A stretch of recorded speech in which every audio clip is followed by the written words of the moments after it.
Okay, so it's a taboo in our society to talk about any bodily functions. You can't say fart, poop, pee. Yeah, I know, it's terrible. But I hope by the time that I'm done, I can convince you that you need to bring up these subjects, particularly for the women in your life. So it is the holidays, which means that families are gathering together, enjoying a meal, and if you're anything like my family, you end up laughing hysterically, your sides hurt, you're crying, and at some point my aunt goes, "Oh, I peed a little." Now, whether or not they actually admit to this, I can guarantee you that if there is anyone at this table over the age of 65, they probably have had an experience with incontinence. And how do I know this? I'm a little ahead of my slides here. Incontinence is incredibly prevalent in women. It happens for 1 out of every 3 women, and that incidence increases as you age. So I keep saying this word, incontinence. I'm particularly talking about urinary incontinence. And this is characterized by that urgency or the sudden need to pee. You see the commercials, I gotta go. It's that we're talking about. It is often associated with increased urination, otherwise known as frequency. Frequency occurs without increased volume of pee. So that means you're constantly needing to go to the restroom, and yet there's nothing coming out. Now, the symptoms of urgency and frequency can happen with or without actual leakage. So you can have dry incontinence, so you just get the urgency without anything leaking. You can have nocturia, which means that you get up multiple times in the night, or you pee in bed. Or you can have urgency or stress incontinence, where you leak with coughing and sneezing. As you can imagine, it's a very embarrassing disorder. Kids are traumatized just by the thought of peeing their pants. Imagine what it's like for adults. Most women that go through this plan their entire day around where is the nearest restroom, or they just don't leave their home because they don't want that stigma. Therefore, it's incredibly isolating. For 1/3 of women suffer, they still feel like they're going through it alone. So how do you treat it, or what is it, and is it treatable? To answer these questions, I'm going to give you a little bit of an anatomy lesson on female renal system. So you have the kidneys that filter your blood and take out all of the impurities and the excess water that drains through the ureter and into the bladder. Now, when you learn bladder control, what you're actually learning is how to control these pelvic floor muscles that control the sphincter around your urethra that will stop you from peeing until you want to go. The pelvic floor muscle system is quite complex. It acts as a hammock and holds all of your internal organs in, including your intestines, your bladder, and your uterus. And it is, in fact, the same muscles that have to expand in order to carry and then vaginally deliver a baby. That is why most women with incontinence have actually had at least 1 pregnancy, rather than women who delivered by C-section or were not pregnant at all. Now, these are I'm a little behind, but as we age, muscles tend to get weaker. So just like your arm or your heart, you have to actually work them out in order to keep them strong. That's why the main treatment is actually physical therapy. And most women can be cured from incontinence just by going to PT. No medications, no surgery, no nothing. This is all you need to do, is work the muscles. However, if that doesn't work, there are some other options. Primarily, you go to a specialist called a urogynecologist. These doctors will try and figure out where your incontinence is actually coming from. Is it more on the urgency side, or is it more on the stress side? You're coughing and sneezing and laughing, your abdomen is under a contraction that's causing some sort of leakage. And most women fall somewhere on this spectrum. You have a little bit of both rather than one or the other. And you can treat them differently. So stress incontinence is actually a sphincteric disorder. So like I was saying, you have your pelvic floor, you need to strengthen that. And if physical therapy doesn't work, there are actually surgeries that can happen that will give slings or other types of support for that system. Urgency incontinence is thought to have an entirely different etiology. That's a communication between the bladder and the brain. The distribution muscle around the bladder is sensing when your bladder is full, sends a signal to the brain. The brain says, cool, go ahead and void. Problem with urgency incontinence is that the brain just sends that signal no matter what's happening in the bladder at all. So there's a ton of different medications that block this at various steps. They are not all that effective, so you might have to do some trial and error to find one that works for you. I did a lot of my research on this particular topic, so I'd be happy to answer more of that in Q&A. But I hope I've convinced you to talk to your grandma about her pee because you don't want her to be isolated, you want her to feel better, and she does not have to suffer in silence.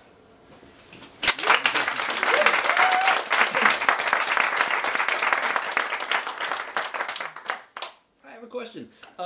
So I'm going to plug some shows later about singing. Singing directly involves the pelvic floor muscle. Yes, it does. Have there been studies around singers who encounter this less or more? I have no idea, but I will check out PubMed probably tonight. I would assume yes, that that would be wonderful for your pelvic floor and therefore would help.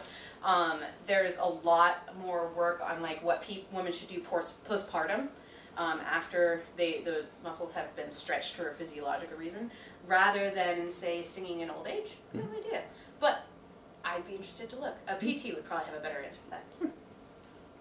Would that be a P flat? Ooh, yes, it would. Fantastic. We were talking about medication and not being all that effective and that kind of thing. Can you talk more about that? Yes, I'd love to.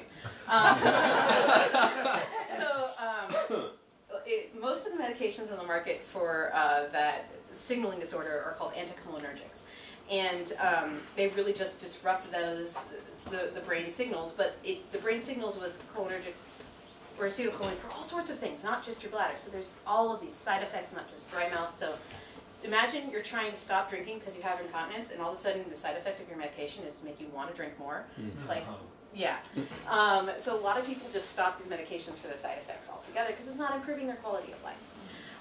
But every medication on the market, and there are dozens, are only 50% effective. Literally, flip a coin and a doctor has a better chance of figuring out whether or not you're going to respond.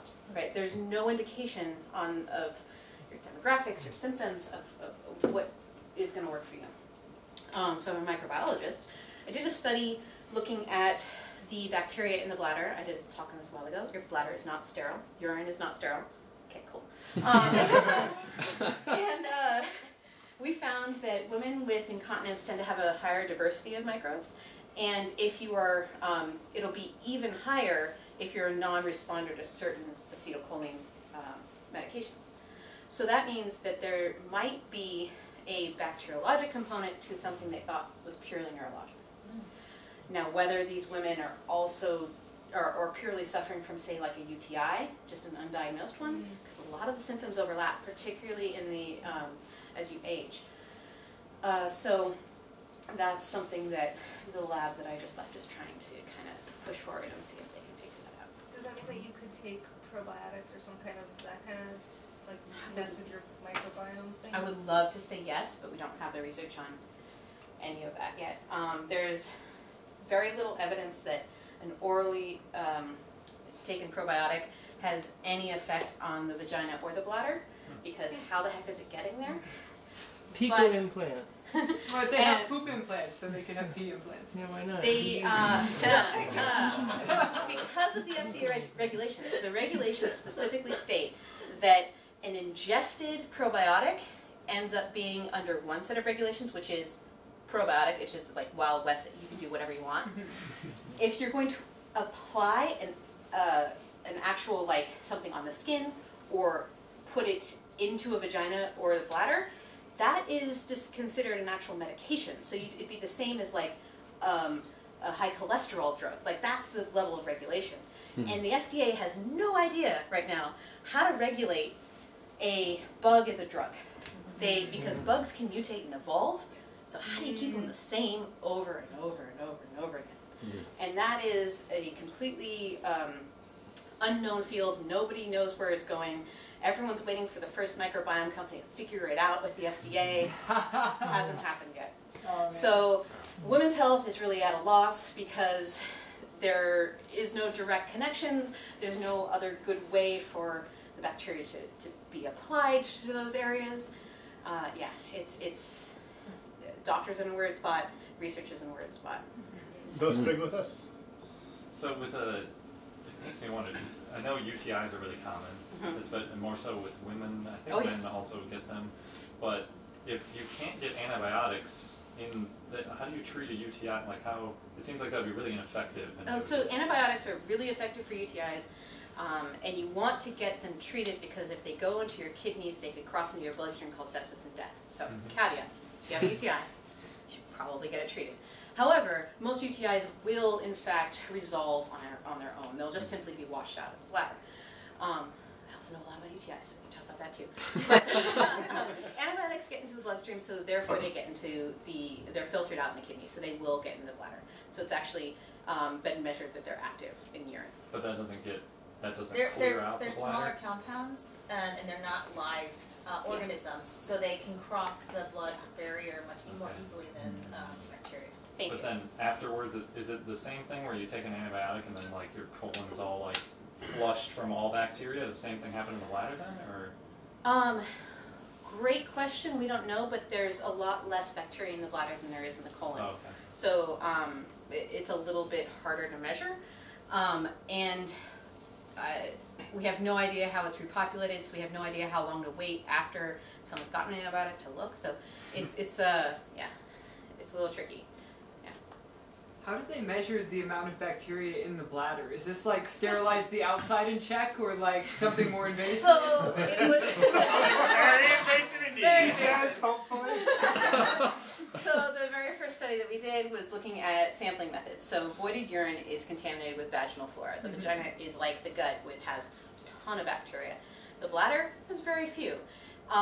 So what we did is we compared with sequencing and then later on with culturing.